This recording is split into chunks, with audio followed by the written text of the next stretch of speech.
এটা হলো মসজিদে ফজর, যা মদিনা শরীফে মসজিদে কুবা সংলগ্ন একটি জায়গায় অবস্থিত।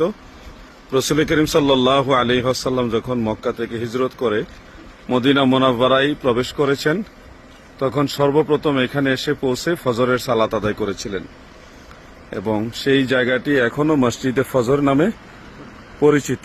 আমরা সেখানে এসেছি, বেশি একটা দূরে না। আপনারা দেখুন, ওই যে পাশেই হলো মসজিদে কুবা। কুবা মসজিদের পাশে এই মসজিদে ফজর অবস্থিত।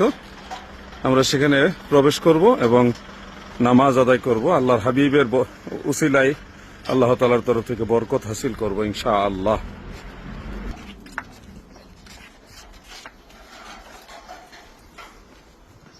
আসসালামু আলাইকুম।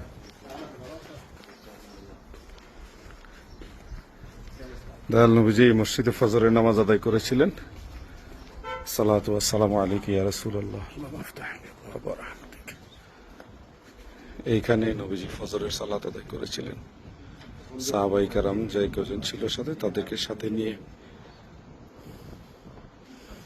আমরাও এখানে এখন নামাজ আদায় করবো ইনশাআল্লাহ।